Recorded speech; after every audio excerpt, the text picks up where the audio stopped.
Hello students, जय श्री कृष्णा, राधे राधे। आज हम संख्याओं के बारे में जानकारी प्राप्त करते हैं, जैसे भाज्य संख्याएं, सम संख्याएं, अभाज्य संख्याएं, विषम संख्याएं और बहुत सारी संख्याएं होती है। तो अब सबसे पहले हम जो ये संख्याएं हैं ये सभी क्लासों के लिए उपयोगी है। आप कोई भी क्लास के अंदर पढ़ो, सबके लिए काम आती है। तो सबसे पहले हम स्टार्ट करते हैं प्राकृत संख्या। सबसे पहले प्राकृत संख्या।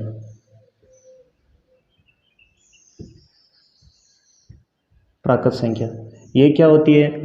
ऐसी संख्याएं जो एक से शुरू होकर अनंत तक चलती है। ऐसी संख्याएं जो एक से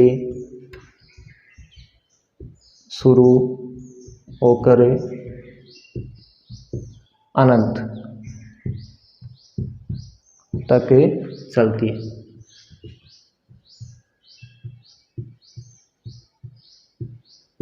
कौन सी संख्या है? प्राकृत संख्या कहलाती है।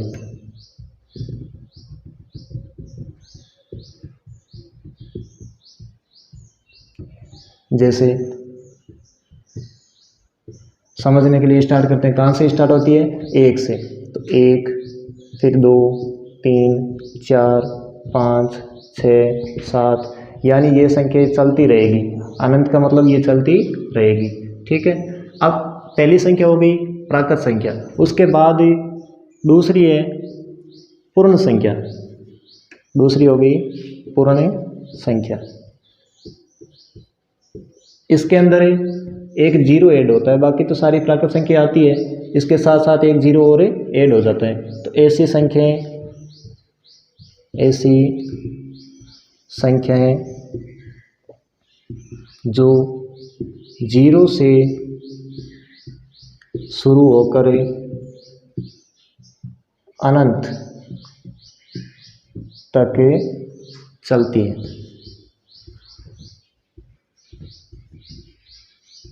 कौन सी संख्या कहलाती है? पूर्ण संख्या कहलाती है।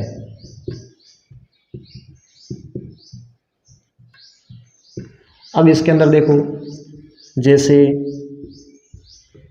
इसमें प्राकृत संख्या में तो एक से स्टार्ट हो रही थी, 1, 2, 3, 4, 5, 6। अब इसके अंदर जीरो से शुरू हो रही है, तो जीरो से हो रही है तो जीरो और ऐड कर दो। 0, 1, 2, 3, 4, 5, 6, यानी अब ये चलती रहेगी।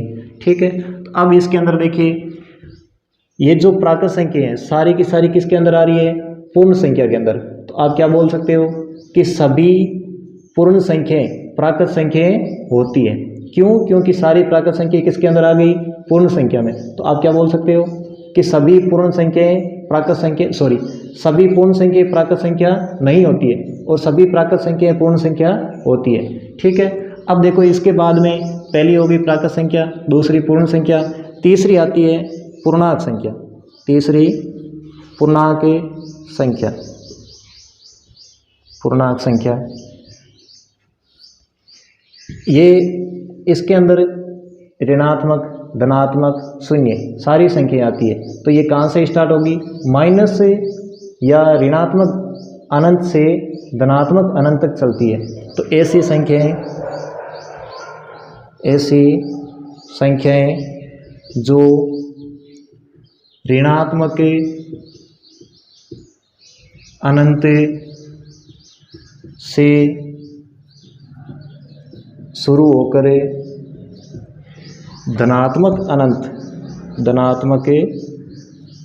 अनंत तक चलती है। कौन सी संख्या कहलाती है? पूर्णांक संख्या कहलाती है।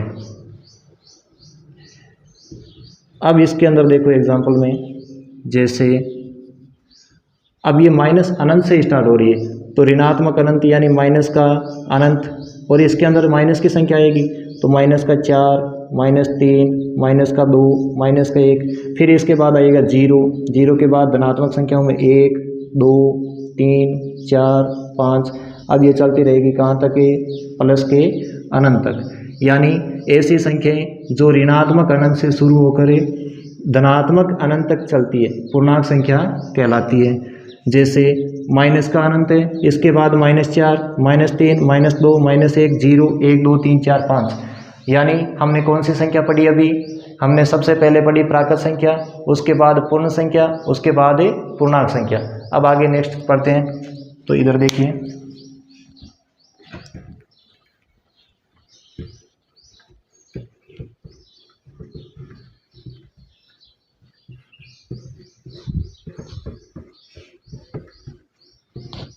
नेक्स्ट हम पढ़ते हैं सम संख्या।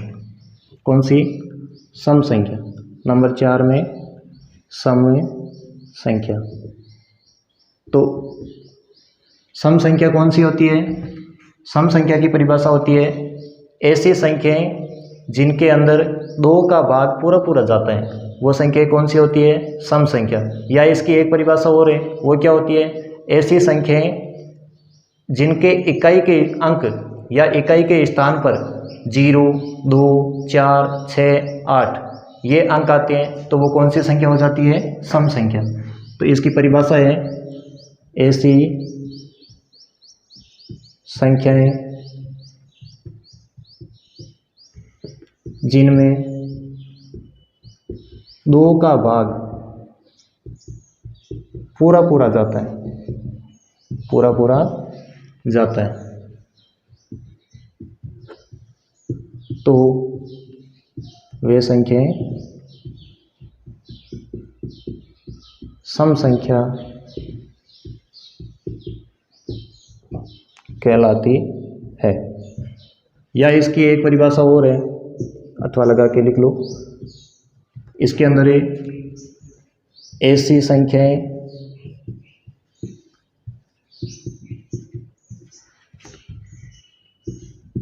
जिनके इकाई के स्थान पर अंक 0, 2, 4, 6, 8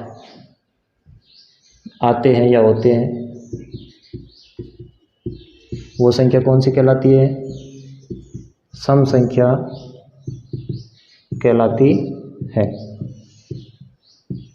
अब इसके एग्जाम्पल देखो, जैसे मैंने लिखा 2, 2 कैसी संख्या है? सम संख्या है। उसके बाद 4, 4 के बाद 6, 8, 10, 10 के बाद 12, 50, 100, कोई सी भी संख्या लिख लो, लेकिन उनका इकाई अंक कैसा होना चाहिए? 0, 2, 4, 6, 8 इन्हीं में से होगा, तो वो कौन सी हो जाएगी? सम संख्या। ठीक है। उसके बाद आगे नेक्स्ट पढ़ते हैं हमें विषम संख्या। नंबर 5 पॉइंट पर है विषम संख्या।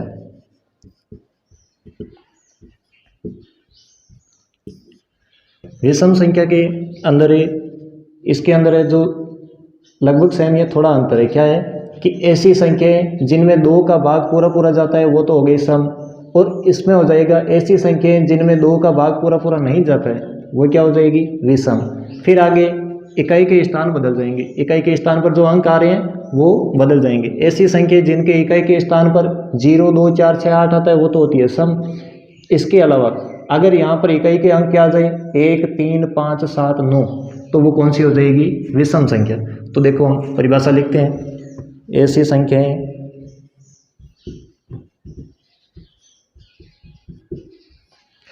जिनमें 2 का भाग पूरा पूरा नहीं जाता है, नहीं जाता है, कौन सी संख्या कहलाती है? विषम संख्या कहलाती है। या इसकी दूसरी परिभाषा देखो, अथवा ऐसी संख्याएं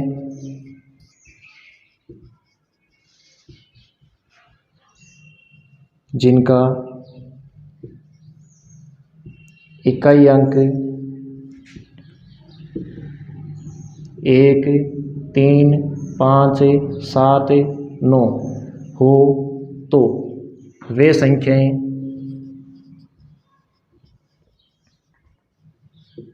कौन सी संख्या कहलाती है?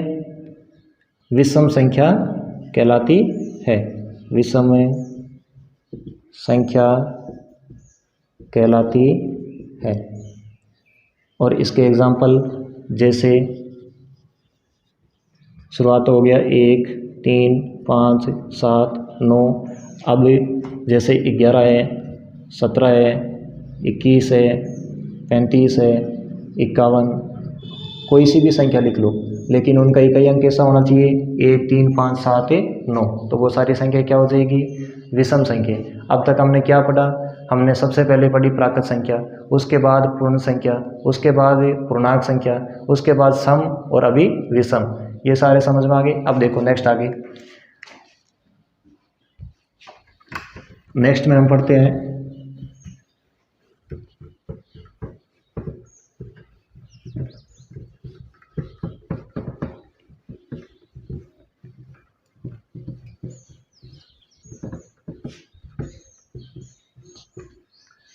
भाज्य संख्या। नेक्स्ट में कौन सी पढ़ते हैं? भाज्य संख्या। नंबर 6 पॉइंट, कौन सी? भाज्य संख्या। भाज्य संख्या की क्या परिभाषा होती है? ऐसी संख्याएं जिनके अंदर स्वयं तथा एक के अलावा किसी और का भी भाग जाता है, तो वो संख्या क्या होती है? भाज्य संख्याएं। यानी ऐसी संख्याएं जिनके अंदर स्वयं तथा एक के अलावा किसी और संख्या का भी भाग जाए, तो वो संख्या हो जाएगी भाज्य संख्या। ठीक है, तो देखो इधर भाज्य संख्या, ऐसी संख्याएं, ऐसी संख्याएं जिनमें स्वयं यानी खुद तथा एक के अलावा अन्य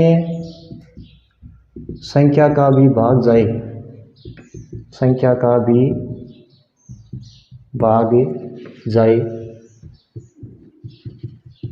तो वे संख्याएं भाज्य संख्या, भाज्य संख्या कहलाती है।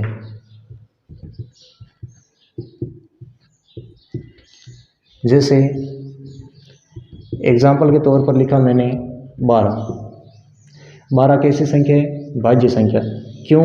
क्योंकि इसके अंदर देखो कितनी संख्या का भाग जा रहा है। सबसे पहले इस 12 का खुद का जा रहा है, फिर उसके बाद 6 का जा रहा है, उसके बाद 4 का जा रहा है, 4 के बाद 3 का जा रहा है, 3 के बाद 2 का, और 2 के अलावा 1 का। यानी खुद और 1 के अलावा अन्य संख्याओं का भी भाग जाए, तो वो संख्या कौन सी होती है? भाज्य संख्या। और अभाज्य संख्या इसका जस्ट उल्टा होता है। उसके अंदर क्या होता है कि या तो खुद का भाग जाएगा या 1 का भाग जाएगा, इसके अलावा किसी और का भी भाग नहीं जाएगा, तो वो क्या हो जाएगी? अभाज्य। लेकिन भाज्य में खुद का, 1 का और अन्य संख्या का भी भाग जाए, तो वो संख्या कौन सी हो जाएगी? भाज्य संख्या। ठीक है, आगे नेक्स्ट देखो 7 नंबर, अभाज्य संख्या। अभाज्य संख्या। अभाज्य संख्या क्या होती है? अभी बताई थी। देखो ऐसी संख्याएं, ऐसी संख्याएं जिनमें स्वयं यानी खुद तथा एक के अलावा अन्य किसी संख्या का भाग नहीं जाए, तो वे संख्याएं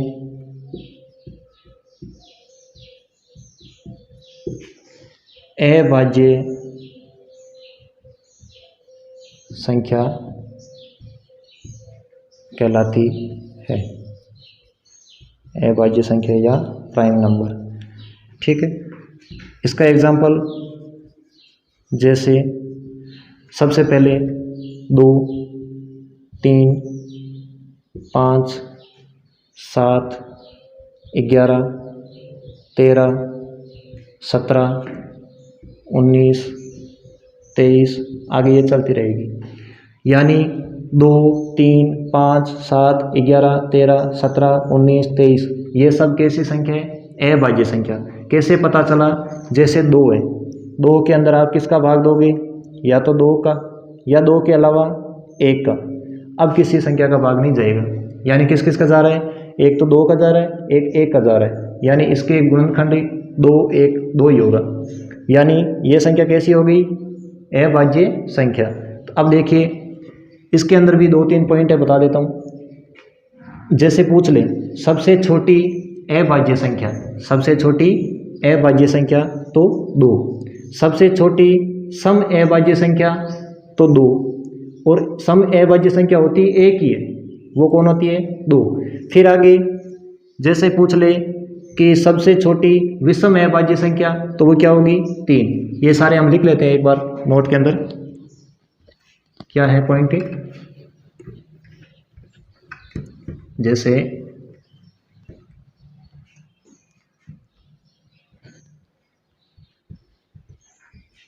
एक नंबर पर हो गया सबसे छोटी अभाज्य संख्या, सबसे छोटी अभाज्य संख्या कौन सी है? 2। और सबसे छोटी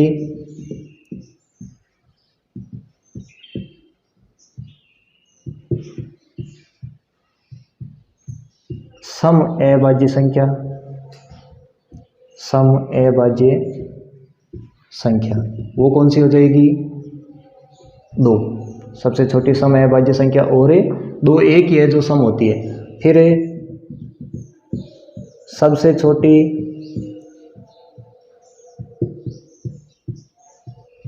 विषम अभाज्य संख्या वो कौन सी होती है? 3। यानी हमने क्या पढ़ा? सबसे छोटी अभाज्य संख्या 2, उसके बाद सबसे छोटी सम अभाज्य संख्या 2, उसके बाद सबसे छोटी विषम अभाज्य संख्या 3। ठीक है, अब हम आगे पढ़ते हैं नई संख्या के बारे में। अभी तक कितनी संख्या पढ़ ली? 7। 7 के आगे नेक्स्ट पॉइंट 8वां हम पढ़ते हैं परिमेय संख्या। 8वां पॉइंट है परिमेय संख्या।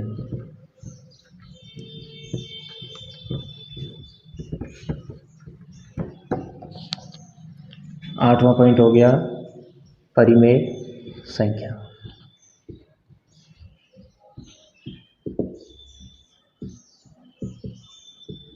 परिमेय संख्या ये क्या होता है?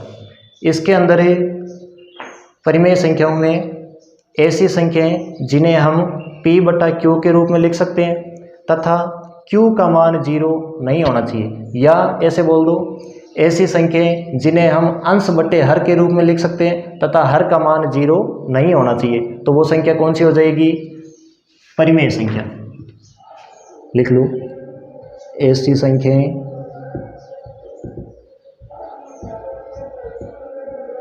जिन्हें हम अंश बट्टे हर के रूप में लिख सकते हैं, रूप में लिख सकते हैं तथा हर का मान नॉट इक्वल 0। ये किसका साइन है? नॉट इक्वल का, यानी बराबर नहीं। हर के बराबर क्या नहीं होना चाहिए? 0 नहीं होना चाहिए तथा हर इज नॉट इक्वल 0 हो तो वे संख्याएं कौन सी हो जाएगी? वे संख्याएं परिमेय संख्या कहलाती है। परिमेय संख्या कहलाती है। ये तो हम छोटी क्लासों में ऐसे पढ़ाते हैं। अभी बड़ी क्लासों के अंदर आते हैं तो यहाँ पर थोड़ा सा चेंज करते हैं। क्या करते हैं? अंश बट्टे हर की जगह P/Q और यहाँ हर की जगह हो जाएगा Q इज नॉट इक्वल 0। तो यहाँ पर देखिए इसके हिसाब से हम क्या लिखेंगे? अर्थात परिमेय संख्या बराबर है परिमेय संख्या बराबर है अंश बटे हर, और यहाँ पर हर का मान नॉट इक्वल 0। तो आगे हम देखो, अभी इसी की नेक्स्ट यानी सेम परिभाषा है, उसके अंदर थोड़ा सा चेंज है। क्या है, जो हम बड़ी क्लास में जैसे 9th है 10th है उसके अंदर ये काम आती है, तो हम अथवा लगा के वो भी लिख लेते हैं। वो क्या है, ऐसी संख्याएं, ऐसी संख्याएं जिन्हें हम P/Q के रूप में लिख सकते हैं, P/Q के रूप में लिख सकते हैं, तथा Q इज नॉट इक्वल 0 हो तो वे कौन सी संख्या कहलाएगी, परिमेय संख्या कहलाती है, परिमेय संख्या कहलाती है। अर्थात परिमेय संख्या बराबर क्या हो जाएगा, परिमेय संख्या बराबर P/Q और Q इज नॉट इक्वल 0। अब इसके एग्जाम्पल देखो, जैसे 1/2 माइनस का 2/3, 0, 1, 5 और माइनस के 2 माइनस का 5 आदि। अब यहाँ से एक बात समझ में आती है कि परिमेय संख्याएं ऋणात्मक, धनात्मक तथा शून्य होती है, लेकिन किस रूप में होनी चाहिए, P/Q के रूप में, और Q का मान नॉट इक्वल 0, यानी जो हर के अंदर है Q उसका मान 0 नहीं होना चाहिए। ठीक है, अब देखो इसके भी नोट्स थोड़ा सा है, वो लिख लो। एक नोट है, क्या होता है, क्या लिख सकते हो, नोट नंबर 1, परिमेय संख्याएं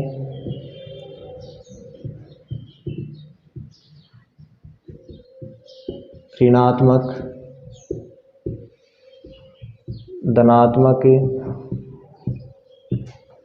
व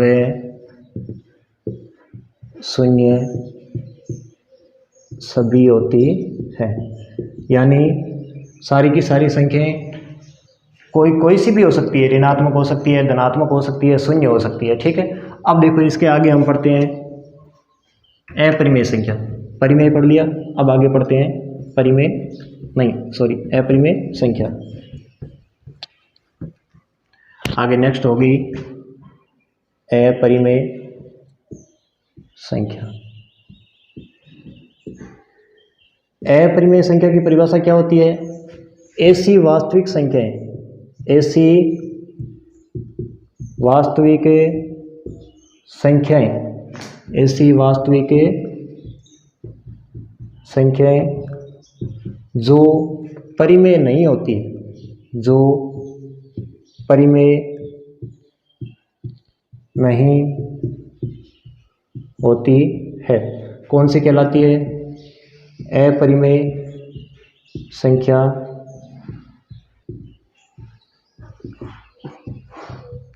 कहलाती है। ऐसी वास्तविक संख्याएं जो परिमेय नहीं होती है अपरिमेय संख्या कहलाती है, या आप ऐसे बोल लीजिए, इसकी एक और है वो भी लिख देता हूं मैं, किसी पूर्ण संख्या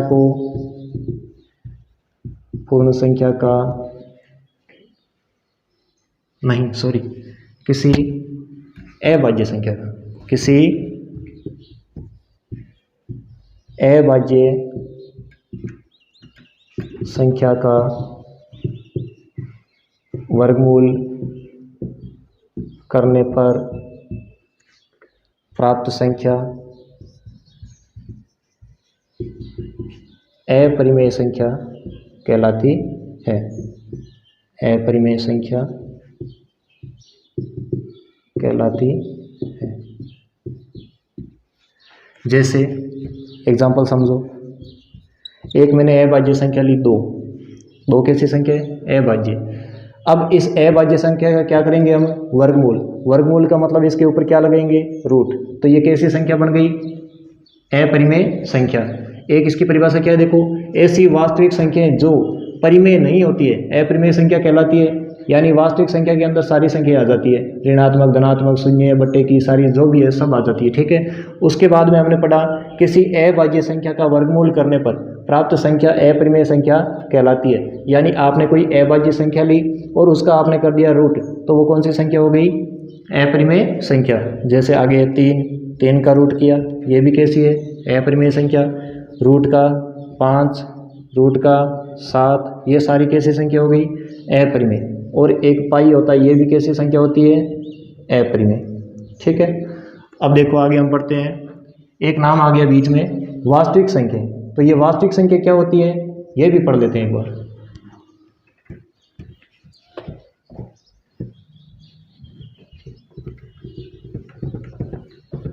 रियल नंबर क्या होते हैं? वास्तविक संख्या। तो देखो इधर, वास्तविक संख्या। वास्तविक संख्या की परिभाषा होती है परिमेय संख्या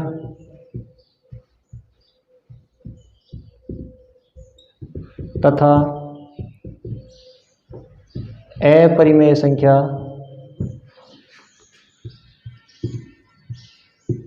के समूह को क्या कहेंगे? वास्तविक संख्या कहते हैं।